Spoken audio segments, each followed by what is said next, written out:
Hi friends, welcome to Nahash kitchen. இது வரைக்கும் நம்ம சேனலை சப்ஸ்கிரைப் பண்ணாதவங்க சப்ஸ்கிரைப் பட்டனை ப்ரெஸ் பண்ணுங்கள். அப்படியே பக்கத்தில் இருக்க பெல் ஐக்கானை கிளிக் பண்ணுங்கள். அப்போ தான் நம்ம சேனலோட வீடியோஸை நீங்கள் மிஸ் பண்ணாமல் தான் பார்க்கலாம். வாங்க இப்போ வீடியோக்குள்ளே போகலாம்.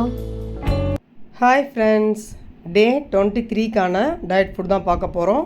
எப்பவும் போல் காலையில் ஒர்க் அவுட் வாக்கிங் முடிச்சுட்டு ஹனி வாட்ரு நல்லா வெதுப்பாக குடித்தாச்சு. அப்புறம் 1 ஹவர் கழித்து காஃபி ஒரு கப் எடுத்துட்டேன். மார்னிங் டிஃபனுக்கு 2 சின்ன தோசையாக சட்னியில் எடுத்துக்கிட்டேன். ரொம்ப மெலிசாக சின்ன தோசை.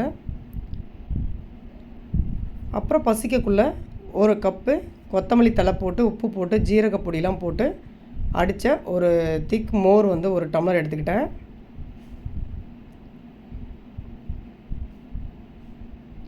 மதியம் லஞ்சுக்கு பார்த்திங்கன்னா ஒரு பெரிய கப் அளவுக்கு அவரைக்காய் பொரியல், அப்புறம் மாம்பழம்,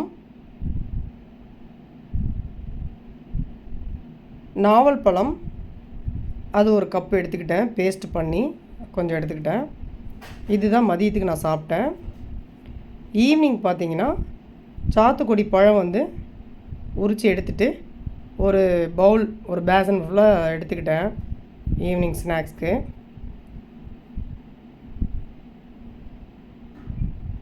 நைட் பார்த்திங்கன்னா ஓட்ஸ் கஞ்சி உப்பு போட்டு, சுகர் போடலை, உப்பு போட்டு காய்ச்சின ஓட்ஸ் கஞ்சி ஒரு நல்ல பெரிய பவுல் அளவுக்கு எடுத்துக்கிட்டேன். அதோடு நைட் வேறு எதுவும் எடுத்துக்கல ஃப்ரெண்ட்ஸ், படுத்தாச்சு. இதேமாரி ரெகுலராக நீங்கள் வீட்டில் என்ன சிம்பிளாக சீக்கிரமாக ஜீரணம் ஆகக்கூடியது, ஹெல்த்தியானது இது மாதிரி எடுத்துக்கிட்டு வெயிட் லாஸ் பண்ணுங்கள். இதுதான் திரும்ப திரும்ப நான் சொல்கிறேன். Bye friends.